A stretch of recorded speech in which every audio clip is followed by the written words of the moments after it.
Oops, sorry.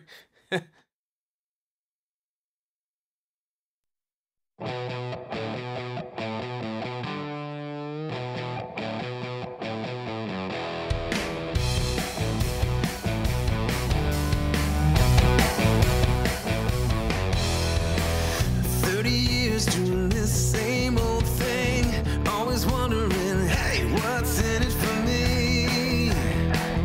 What's in it for me? Gotta know what's the ROI, gotta know if it's worth my time. Ooh, my time. Always looking over my shoulder, always looking up that ladder, never see what's right in front of me. I got so much more to give than I could ever take. I got a mission, and I got so much life to live, and not just for my sake. I got a mission. I got a mission.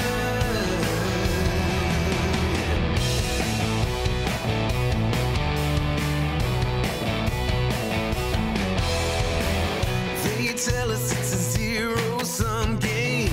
If I want it, then I've got to take it away. Take it away. But the truth was always the same. If I want it, I've got to give it away. Give it away.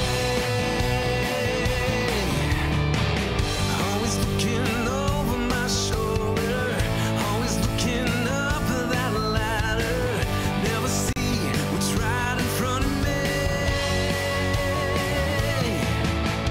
I got so much more to give than I could ever take. I got a mission, and I got so much life to live, and not just for my sake. I got a mission.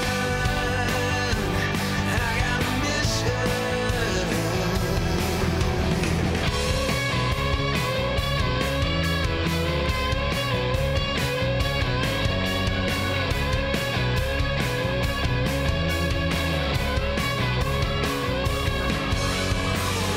Always looking over my shoulder, always looking up that ladder, never see what's right in front of me. 'Cause I got so much more to give than I could ever take. I got a mission, and I got so much life to live, and not just for my sake. I got a mission. I got a mission. I got a mission. I got a mission.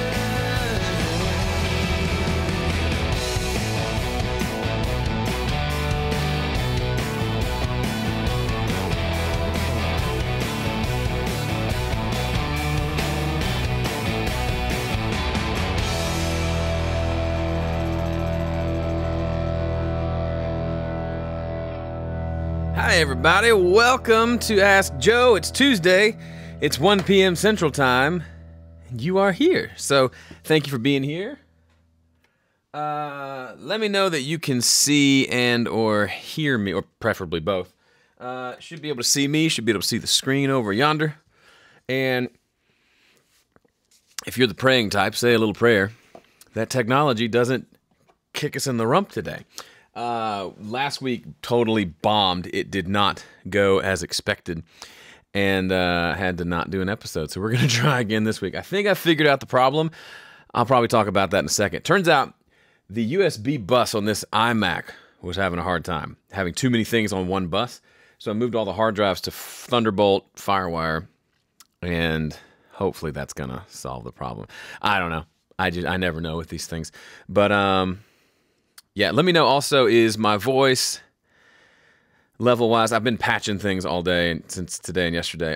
Is my voice okay in relation to this volume here? Let me know about that as well. And then if you're really feeling fun, you should go share this in your social media places if you have friends who are into music, audio, etc. If this is your first time, welcome. I do a weekly live podcast, which goes up, the recording goes up, you can listen to it like a normal podcast. But if you're fun, you show up on Tuesdays at 1 p.m. Central, and we hang out, and we do this. We answer questions, and I am super, let's just get in the episode. I had a great intro sent to me. It's right here. It's so great. I won't even give it any more of an intro than that. I'll disappear for a second. I'll start the episode, start the recording, and then we'll do this thing. Okay? Okay. Be right back.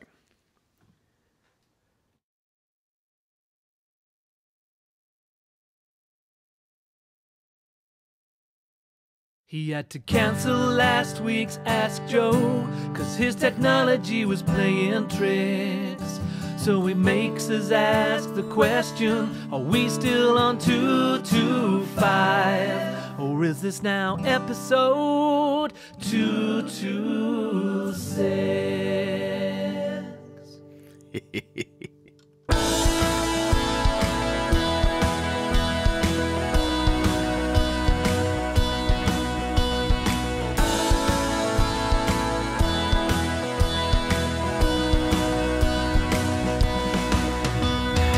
That was awesome. That was my friend, customer, client, whatever you want to call him, Scott Towns. Scott actually took my recent home studio business course that I did. Had a handful of folks join me for like a 12-week, was it 12?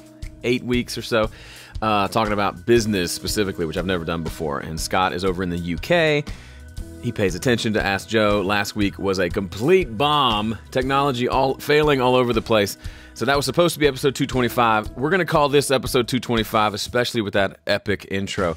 Although I like the song that I recorded last week for episode 225, but I deleted it because that was awesome. Thank you, Scott. If you want to be featured as an intro artist, that's a thing, intro artist on this podcast, send something over to me. Send me a link. I'll check it out. I can't promise I'll use it, but if I really like it, I will.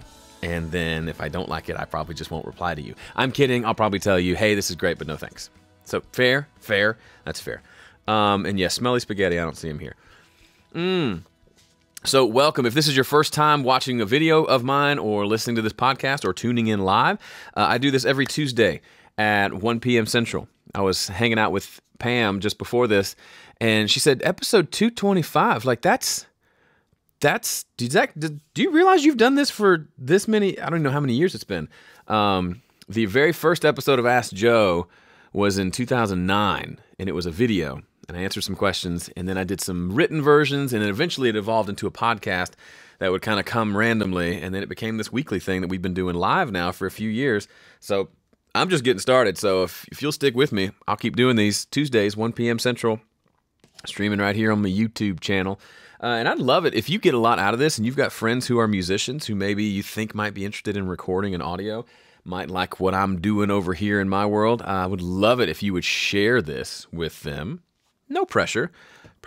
I'm just kidding. No pressure. But I do appreciate all of you who show up live and who listen and who comment. I really do. Like, if there was no one listening and commenting, what's the point of all this? So I feel connected to you. Oh, that's sweet. Okay.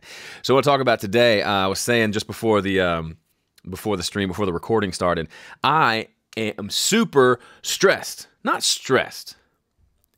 Stressed. A little stressed, a little overwhelmed because tomorrow is tracking day for my new EP. And I'm being very ambitious. I'm trying to document the whole thing for a new course that I'll be releasing in a couple months. I don't have the songs, I don't have pre-production finished yet. Like the charts aren't done yet. I've done scratch tracks for 2 songs. We're going to try to do a total of 5. I've got some patch cables I need to figure out that aren't connected to the right place.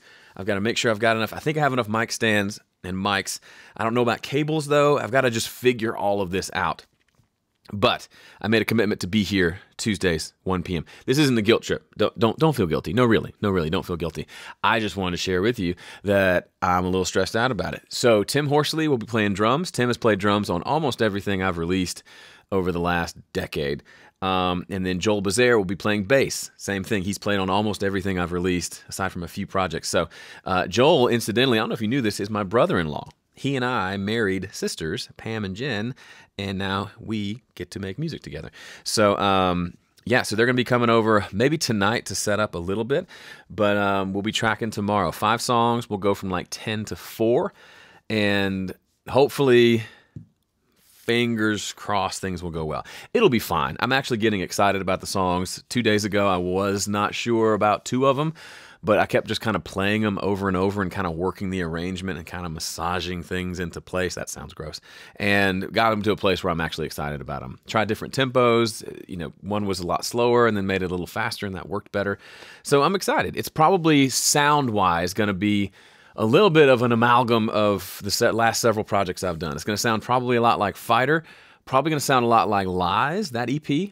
No, that was Free. The song Lies was on an EP called Free that I released 3 years ago.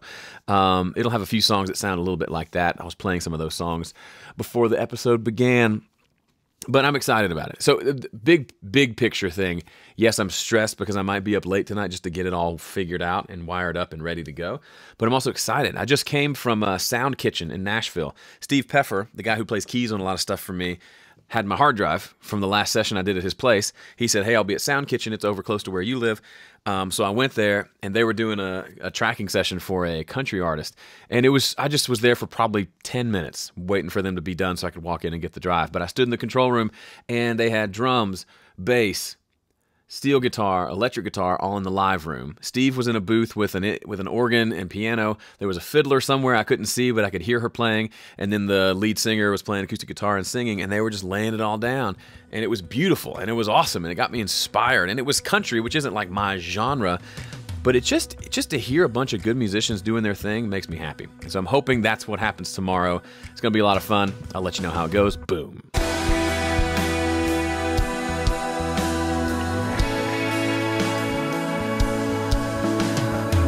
Rush the boom.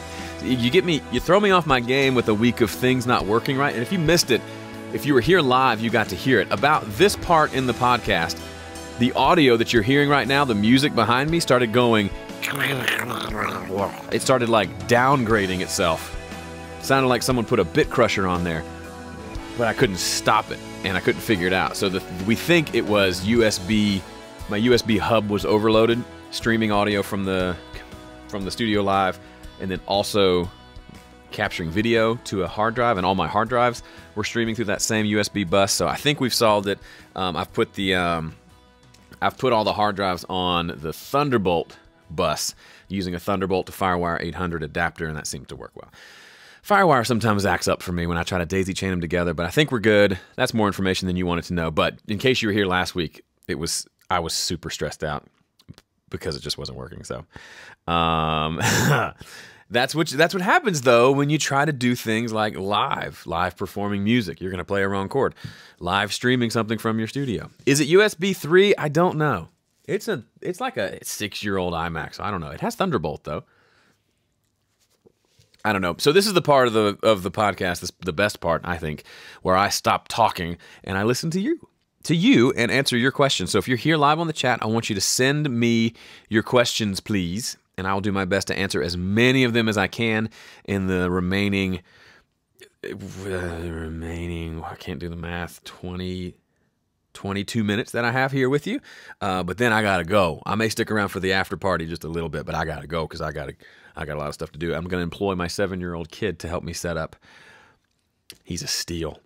He doesn't charge very much. All right. I'm going to scroll up, see if I have any questions. What key does the intro need to be in?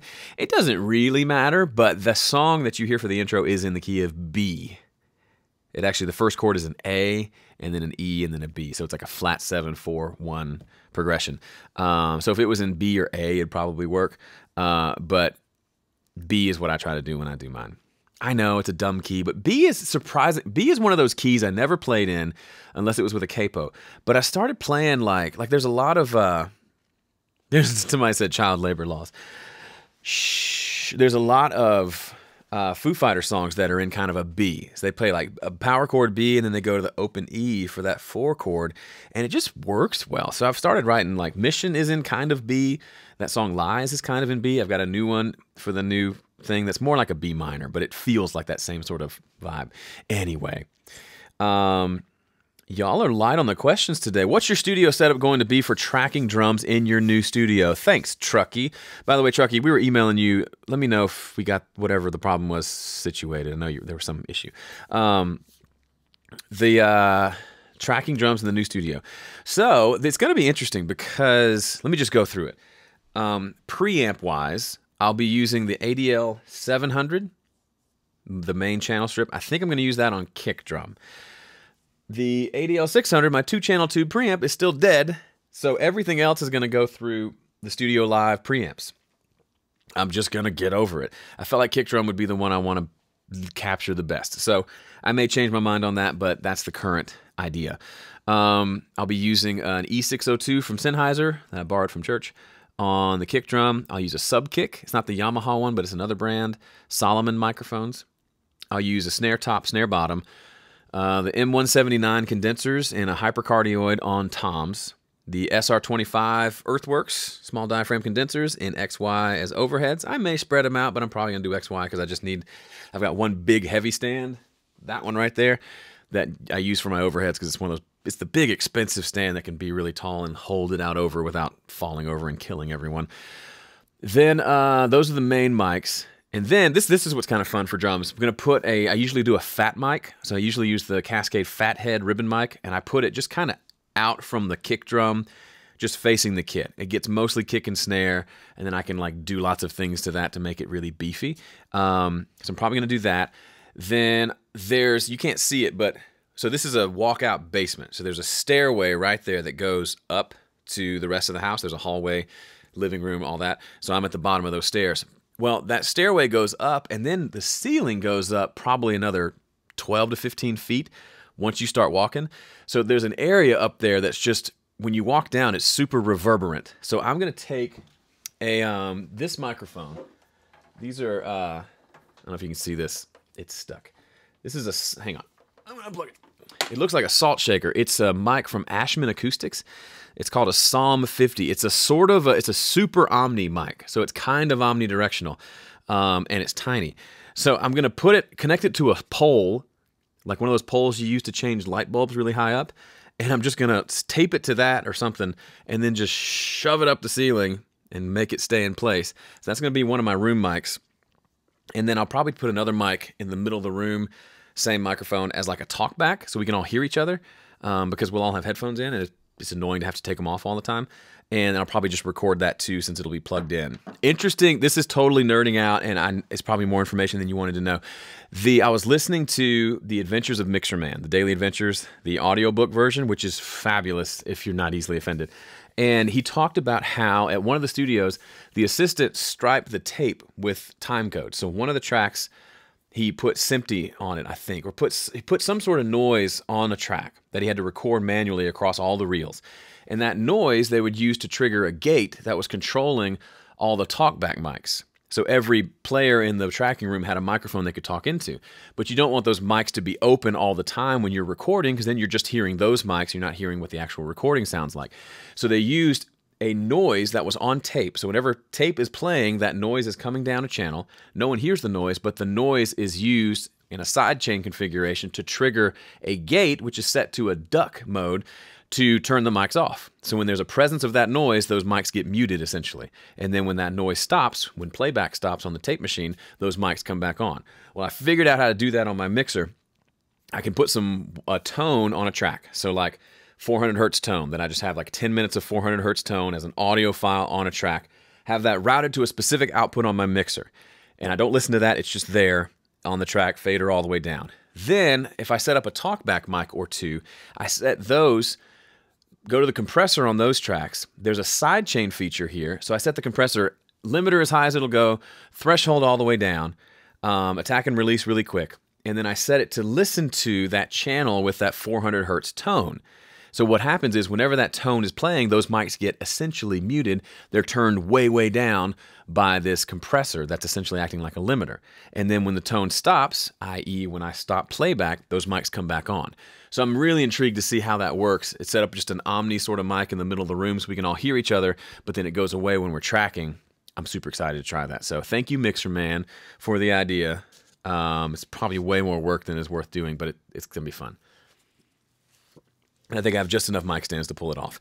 So that's drums. I may, if I have an extra mic lying around, I may stick one in that back room over there. It's kind of a mud room for the kids, like shoes and stuff, just to get another room sound from across the room, or maybe even back in that back bedroom where I did those videos from last week. So that's drums. And then bass, he's going to bring his amp. We're going to put it in the garage. We're going to mic it up, and then we're going to use the DI, the XLR output from his Ampeg head, and record that direct as well. So we got 2 signals there. And then I will be playing as well. I'll go through the 11 rack, playing electric mostly, and I'll also have keyboard plugged in to main stage on this laptop to play keyboard sounds on at least one song if I use keyboard while they're tracking. I'll be going completely direct. Bass will be direct with an amp in the other room that shouldn't have too much bleed. I'm not that worried about it. And then I'll be going direct, playing guitar and doing some noodling as I go. And we'll be playing along to scratch tracks that I will have recorded prior to the day. So mostly an acoustic guitar and a vocal, so we can play along to that. I've done tracking sessions where you just play the chart and it's fine, but it's nice to have a vocal there to play along to. The musicians tend to play a little better when there's someone singing and they can kind of know what's happening when. So that's the plan. And it should probably go pretty close to how I have it planned out. Tim and Joel are rock solid. We'll play through a few times, figure out how the groove's going to go, then lay it down in a take or two, punch in stuff, maybe record a few overdubs, a few percussion things. I'll probably have that talkback mic that I have set up. I'll probably double that as a percussion mic so we can come up and do shaker and tambourine and stuff in the mic. That should be pretty fun. Okay, so that was way, way more information than you probably were asking for, but that is the plan, and we will see how it works. Simon Carlstead, what's up, brother? Says, what's the most important thing to know when recording videos? Your best tip. Oh, man. I guess it depends on the video. Usually I've done lots of videos over the years. Maybe 2 things. First, just do it. A lot. It's just like playing guitar or anything else. Your first ones are probably not going to be that great, and you'll get better as you go. But I say do them, release them, put them out, and then do more. If you go back and look at episode 1 of Ask Joe, I urge you, please don't. But if you want to go look on YouTube and search for Ask Joe #1, you'll see a little 22-year-old version of Joe Gilder sitting in his little apartment in Fort Wayne, Indiana, with his nerdy little glasses, and said, literally, I'm sitting there with my phone, and I go, "Hi, this is Joe Gilder from homestudiocorner.com, and I'm coming to you from my home studio." It's literally that boring. But if I'd waited until I was good on camera, then I would have never gotten good on camera, because you have to release it and put it out there and then watch it and then hate yourself because you watched it and it was awful, and then you just keep doing that process over and over. Second thing, a lot of times with videos, especially if it's like a video where you're talking, if it's a music video, that's different, but if it's a video where you're like talking to the camera or you're narrating something or showing something, 9 times out of 10, I feel better about a video when I've actually thought more about and planned how it's going to go versus just flipping on the camera and winging it. I spent many, many years just winging it, and it makes me good at winging it. Like this podcast is very much a winging it situation. But when I've planned it out more, it tends to work better. So maybe have a plan, even a rough plan, and then you can, it's kind of like jazz. Maybe there's a rough structure, but then you can improvise on top of it. But as long as there's a structure you can come back to, helps keep you on focus and on point. I'm not good at making videos short. It's like that old saying, if I had more time, I'd have written a shorter letter. I tend to make them longer than they need to be, but that's something I'm working on. Randy, you sent me an email. If you could send it again, I am forever behind on email, and I will try to get to it as soon as I can. Rick says, just installed another WA-76 in my studio. That's the warm audio. I'm going to try to do parallel compression.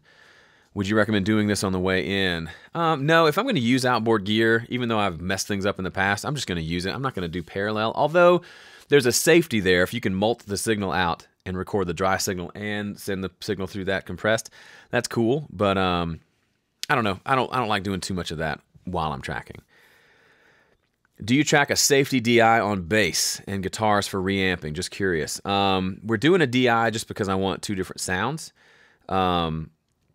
I usually do bass direct. We're going to do an amp. That's the additional thing.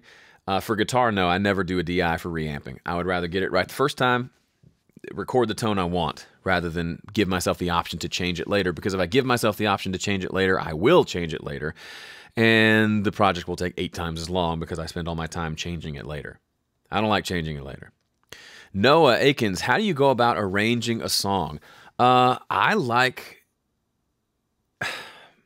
It's a lot of trial and error. A big part of getting good at arranging comes from listening to good arrangements and studying your favorite albums and really paying attention to what elements are present. You may think you know, like your favorite record, you know what it sounds like, but if you listen to it with a producer's set of ears and you really listen to, okay, what's happening in the intro? How many instruments are there? Where are they panned? What are they doing? And then ask that same question for the verse and then the chorus and then the turnaround and then the second verse and the chorus and the bridge. You'll notice so many things. Maybe before then you only thought of it as sounding big and huge and you liked the drum tone, but then you go back and listen with the producer's ears and you hear, oh wow, they brought in, the only difference between the verse and the chorus is they added a tambourine and it added this lift that totally took it to a new place. It's those kind of things that you wouldn't necessarily intuitively think of, but you start listening to those enough times and it gives you like a catalog, a library of ideas that you can then pull from for your projects. But then a lot of it's just sitting down with your instruments or with the musicians and just trying stuff. And sometimes accidents happen. I talked about in that song Fighter when we were tracking it, I was recording some overdubbed guitars for the bridge and I messed up a chord and I just slammed my hand down on the guitar and just went in anger. Tim Horsley looked up. He was playing a game on his phone. He was done. He'd already tracked the drums and said, hey, what was that? And I said, what was what? He goes, that. I said, I was just mad and hit the guitar. He said, that was really cool. So we ended up recording these two takes of that, just angrily playing a couple of notes, and some of them were wrong notes, like I was just kind of moving around. But those ended up being the big extra guitars for the final chorus of the EP version of Fighter.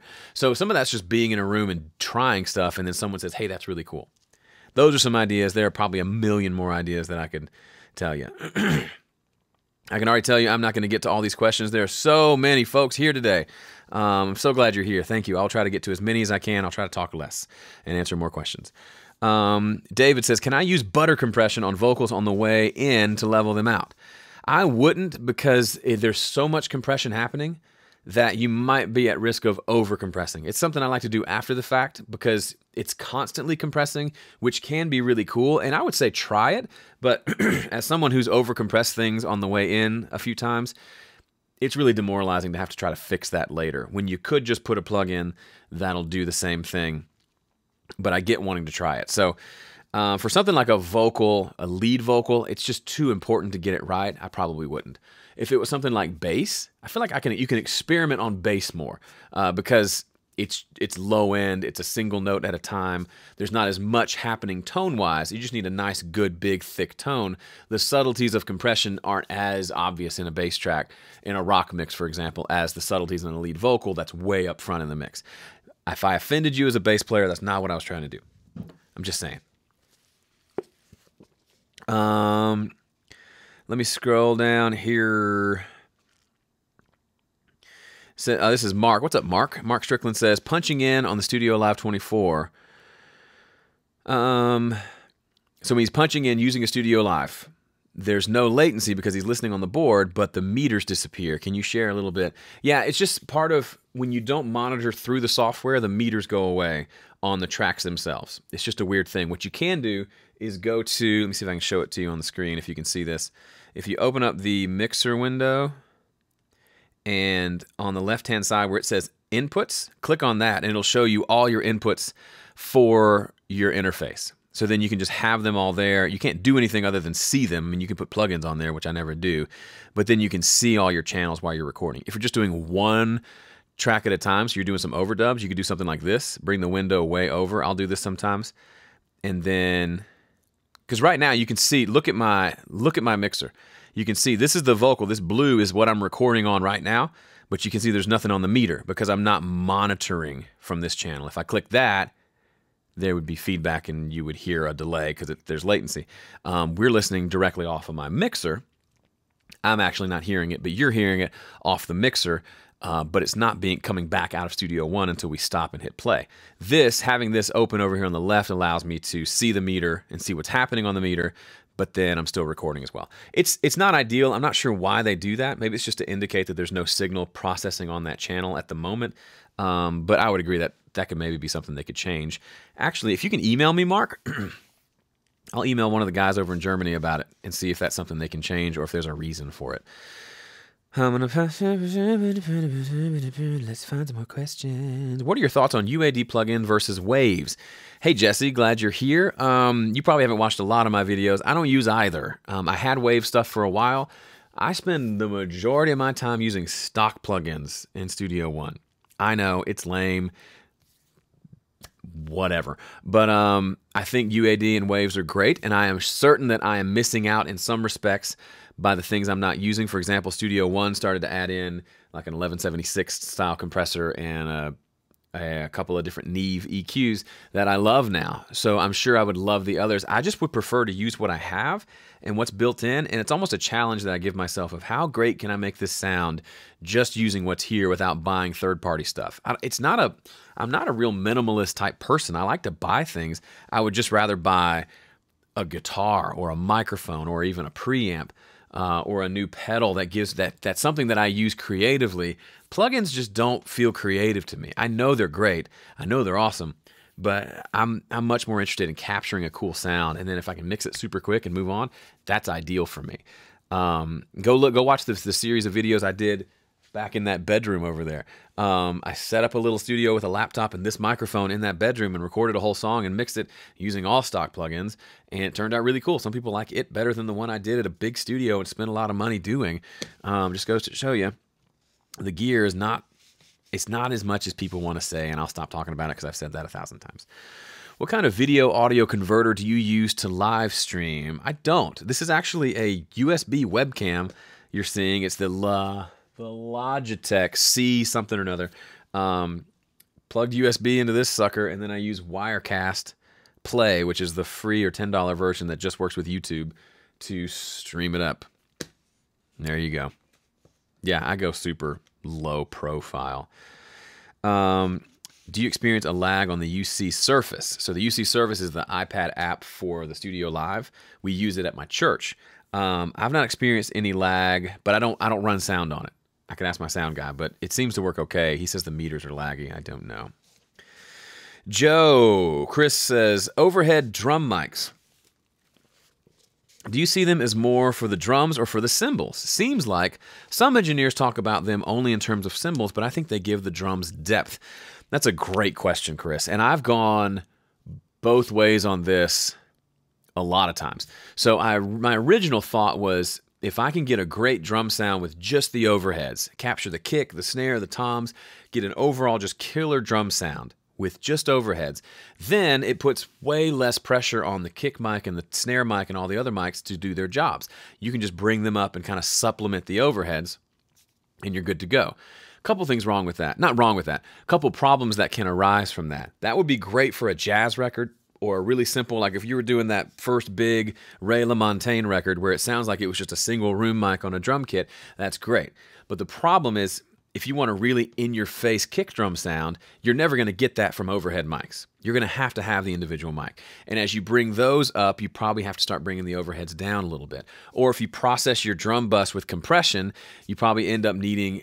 It's probably going to enhance a lot of sounds in a good way, but then it might make the cymbals too loud or too washy, so you need to bring the overheads down to compensate for that. Those are some of the things there. A lot of Nashville folks really just view the overheads as cymbal mics, and then they do a really good job on the spot mics, and then the overheads are just there to give the bright, jangly cymbal sound. It depends on the end result that you want. If you want in-your-face kick and snare, those spot mics have to be spot on, and then there's less pressure for the overheads. The other thing is, if your room doesn't sound very good, your overheads are going to capture a lot of the room's sound. So, for example, when we track over at Steve Peffer's place, it's a small-ish room. So when you have the overheads loud in the mix, it gives you a good sound of the kit, but it also gives the sound of the room. And it's not a great sounding room, it's just kind of a normal sounding room. If it was a great sounding room, yeah, crank those suckers up and let's just listen to the whole room all day. But if it's a room where you're not really trying to capture the sound of the room, then I'd probably bring the overheads down and have them be more like cymbal mics, and then really rely on the spot mics to capture the sound. So that's the way I think about it. Of course, I try to do it well on everything. I try to make the overhead sound amazing and the spot mic sound amazing as well. Some of it's more of a mixing thing, but it's good to think about in the recording process. If you can get it sounding amazing with just kick, snare, and overheads, you're in good shape. If it's amazing with just overheads, you're in great shape too. But if you can get it where kick and snare are, just knock your socks off, and then you just add in some overhead for a little bit of that depth you're talking about and a little bit of cymbals, that's great too. But you want to kind of pay attention when you're setting up the cymbals. How loud are the cymbals in relation to the rest of the drums? And do you want to change that ratio at all? Sadly, I'm out of time. Thank you so much for being here. I'll see you next week.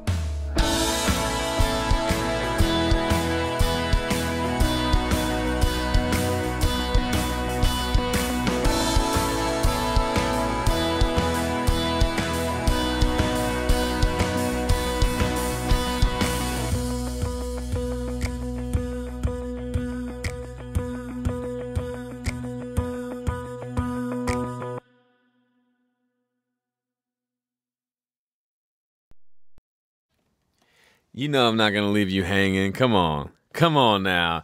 I said I was going to leave, but I'm going to stick around for a little more after party.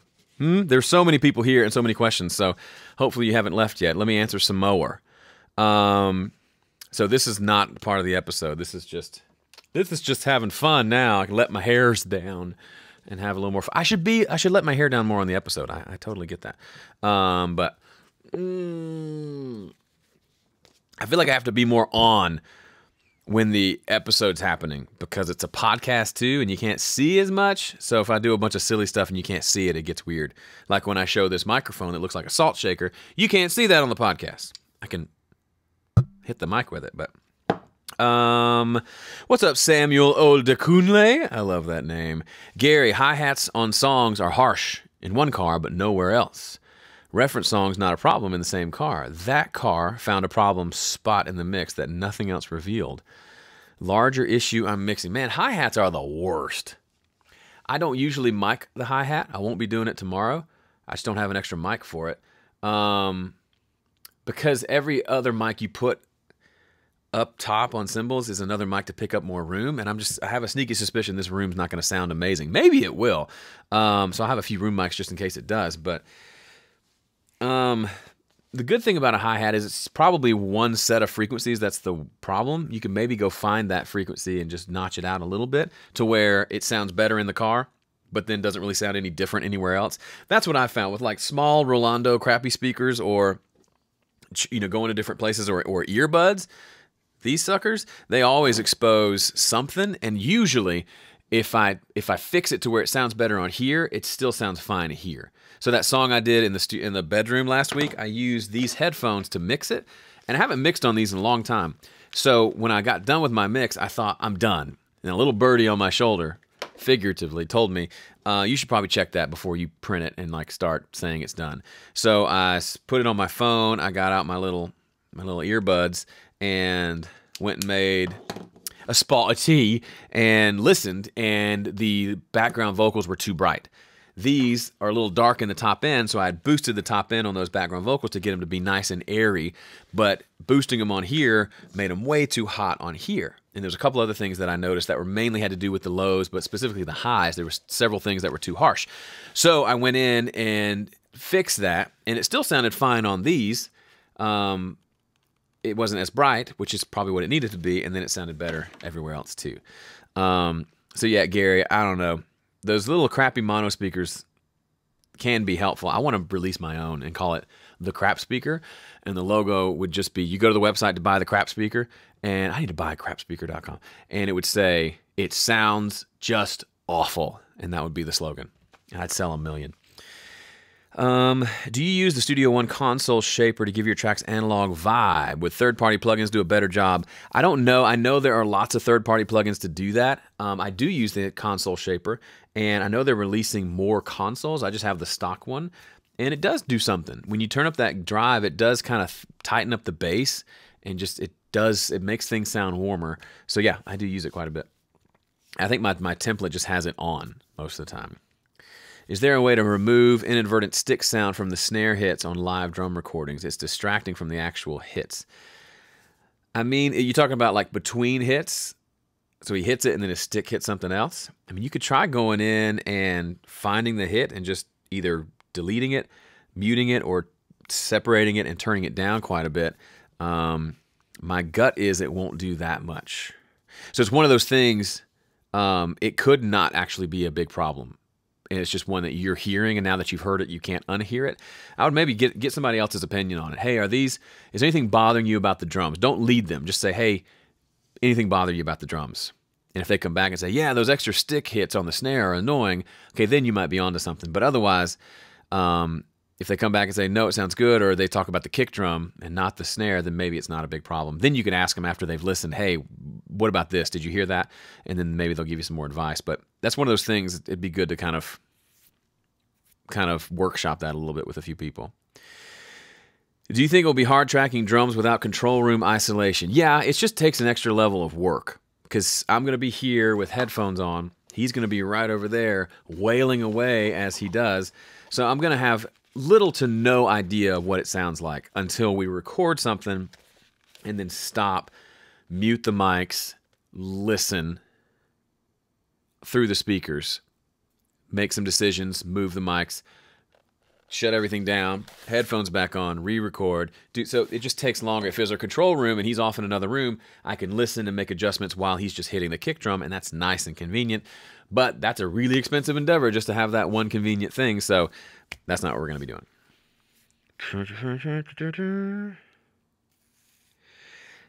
Andrew just got puppies. Ever have trouble with pets interfering? Not too much, no. No.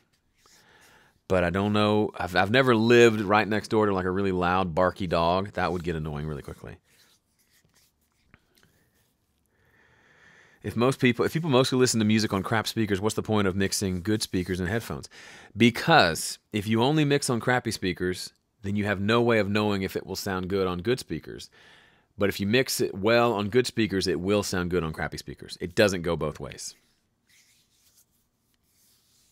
Any thoughts on Slate virtual microphone system? I love the idea because it's kind of like the 11 rack. You buy one thing and you get tons of different sounds, which for home studios, we're probably not going to buy 20 different, or 13, how many different, 12 different high-end large diaphragm condenser mics for vocal recording, right? We would love to, but it's probably just not going to happen. If nothing else, there's just other things that we want to buy as well. So something like that gives you lots of tonal options is cool. I don't like having it available at the click of a button, because I think it lends itself to that whole reamping thing we talked about, where you could just constantly cycle through and never make a decision. But options can be a good thing as well. The downside is it's not, since it's software based, it loses its value really quickly. So if you buy a U87, you can turn around and sell that U87 in a couple of years and not lose much on it, if anything. Or save it for 50 years and sell it now it's vintage and people are going to eat it up. It's not going to be the same with the Slate. If Slate goes out of business, they stop supporting it, they don't support that product anymore, you essentially, if they stop supporting it, man, I'm kind of talking myself out of it. If they stop supporting it, right, like they discontinue it because it doesn't sell, and they realize we can't keep giving resources to supporting this product that we're not selling anymore, that's not making us any money, and at some point they say, we'll support this for the next year, and then you're stuck with what you have, we're not going to be releasing new versions, then you're stuck. You either have to stay on the same operating system you're on, which is a legit option, but there are some times where you have to upgrade for other reasons, like your DAW doesn't work anymore until you upgrade, or you accidentally upgrade, or whatever, and then you're stuck with a microphone that doesn't do anything. So those are my hesitations with it. Now, do I see Slate going out of business or discontinuing it? I don't see them going out of business. I think they're onto a lot of good things. I don't know how well the microphone is selling, so if they discontinued it, since it's a software thing, I would have a hard time being afraid that they would stop supporting it and I couldn't use it anymore at some point. Or if my computer dies and I have to get a new computer and it's, 8 operating systems later than the one I was using, then I'm stuck. If I have a Slate virtual mic system that's no longer supported and is only good through a certain OS, that's when you get stuck. It's not so much upgrading your system. I keep this thing years back as far as operating systems go. But then if it dies, which it's starting to kind of hint at it's wanting to, and I get a new iMac, it's going to have the latest operating system. So there's going to be stuff on there that probably won't work anymore, and I have to pay to upgrade it. If the thing doesn't exist anymore, then I have nothing to upgrade to. That's the problem with everything software, right? Just like modelers, like the 11 rack. The cool thing about the 11 rack, it is software, but I don't even use it like a plugin, so it never even sees the internet. So this, as long as the piece itself doesn't die, it's fine. I can use it for years and years and years because I just go out of the line output in here. So it feels more like hardware to me. I can change the settings on the device itself. I don't think you can, maybe I'm wrong. I think the virtual microphone system is all plug-in based. So if they stop supporting that, then you're stuck because you have to use a plug-in on a computer. The 11 rack, you can use a plug-in on the computer to control it, but it's its own standalone device. This thing is it's been plugged in USB maybe once, but it just acts as its own like preamp sort of, the way I use it. And yeah, I could firmware and stuff, but I don't need firmware because it's in the same state it was when I bought it. I don't need it to change unless I want to try to get new sounds or something, but I'm not as likely to do that.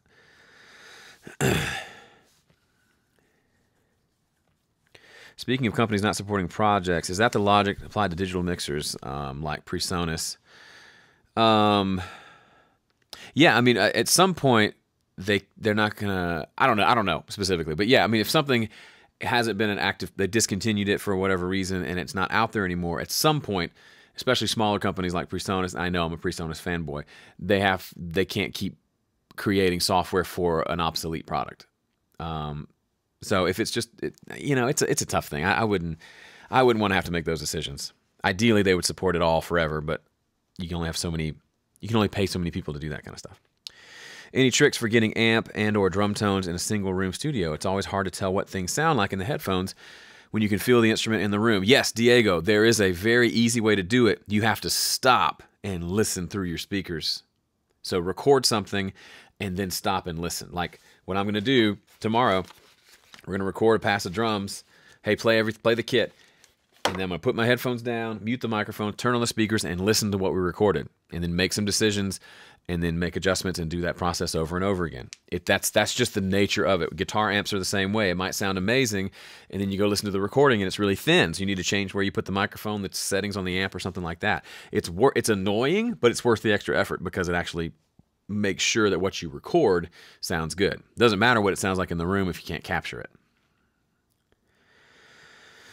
It's harder to get reel-to-reel tape in some places too, so the future is always the curse of any invention. Yeah, absolutely. Last week when my mixer was messing up, I was like, I just want to get like an SSL console, like those things don't ever break down, and go get a tape machine, just go all analog. And then you remember all the war stories of people having to bias machines and parts breaking and repair people. Like everything has its downsides. Faux show. All right, I know I missed a lot of questions. There were just a lot of you today, and I appreciate it. I try to get many as I can. Ori said, I sometimes belt loud when singing certain vowels. I tend to get nervous with compression because of the vast differences in tone.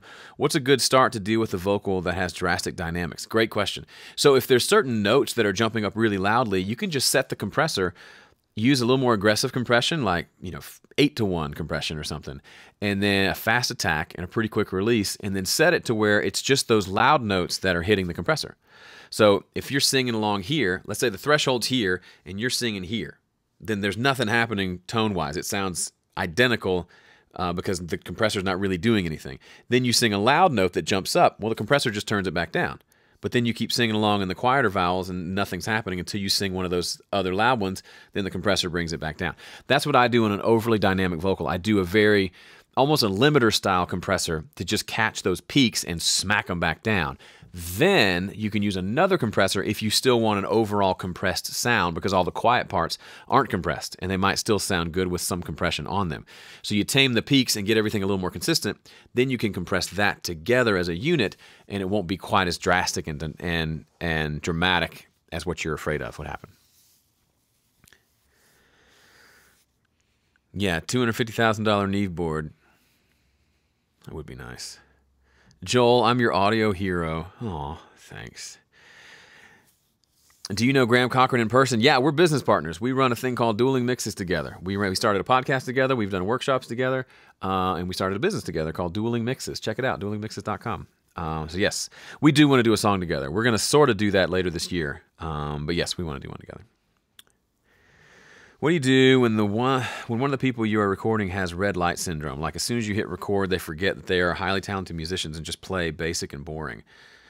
He doesn't freeze and make mistakes. He just plays a simple, boring part rather than interesting parts.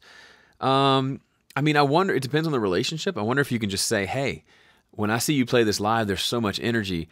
When you play it here, it seems like you're holding back. What if you just went for it?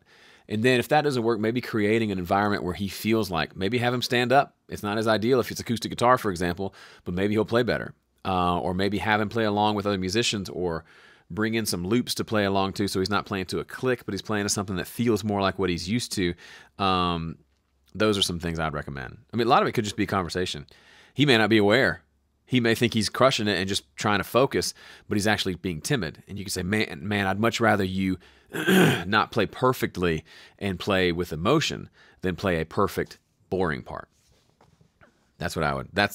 I'd go somewhere in that direction. Have you tried any soft tube plugins? I used that one knob thing a while back when it was in Studio One, but I've heard good things, but no. Ooh, Stian said we just started a podcast with the band. Is Zoom the best software when recording podcasts with participants in multiple locations? Yeah, I liked Zoom. It worked well. You know what you should check out is something called Zencaster. I don't use it, but people have interviewed me using Zencaster, and it's like a web thing you log into, and it records your audio from your audio interface in the cloud, and it records theirs, and you can hear each other over there, and it's really good audio. Then you can use Skype and just mute the audio to see each other. I've done that, and it's worked really well, from what I can tell. No idea how much it is or whatever. What's this week's cool t-shirt? This is Knob and Fader. Go Google them. He reached out to me. We might be working together to do some of my t-shirts, because I use one company that I don't love. The t-shirts just aren't that great. He sent me one of these to check out, and the box and the letter are over there. I just haven't gotten back to him. Get back to me. Let's talk about it. But very cool. Am I soliciting intros? Yeah. Send me an idea. I can't promise I'll use it, Gary, but knowing you'll make it rock, and it'll be awesome. Do you have to play guitar to be a singer-songwriter, or will piano work just as good? Yeah. Carly Simon. I don't know why that was the first one that popped in my head. Nora Jones. These are, plenty of singer-songwriters are piano players. It just stinks to go to a singer-songwriter night when you have to lug your keyboard, but otherwise, yeah. I think it's great. Main stage is good. It's just there's not a ton of sounds, but it's good.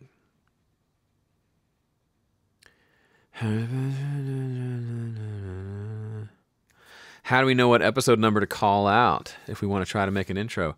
You gotta just take a chance. If you wanna be safe, then maybe do one a few numbers out. So the chances of someone else picking that same number. Yeah, I don't know. All right, folks, it is almost 2 o'clock. I got to get this episode edited and uploaded, and then I got to get back. Ben Folds, yes, of course. Great singer-songwriter.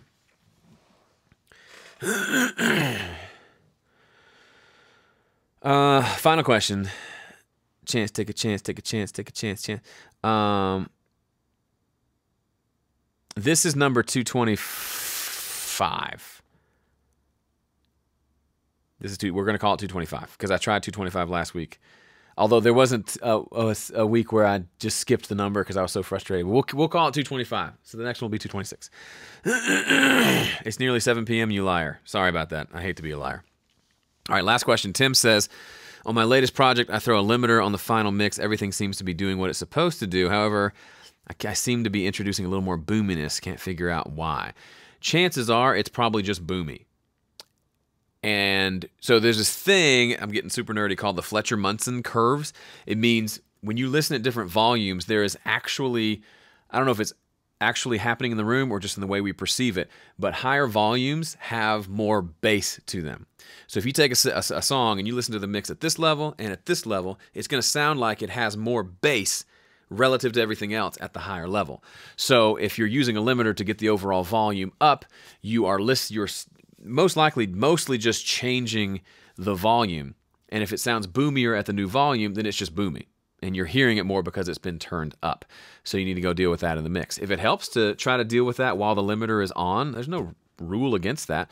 But that would be my guess, is it's just a boomy mix, or there's some boomy elements to it, and the limiter is just showing it to you because it's playing it louder.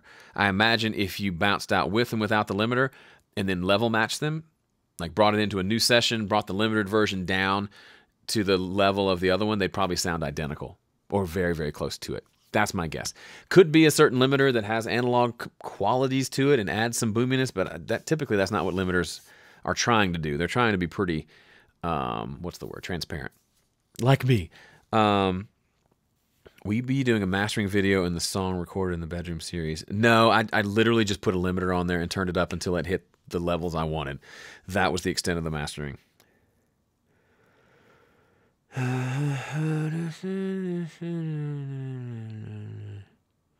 You should do the floss when signing off. What is that? I don't even know what floss is.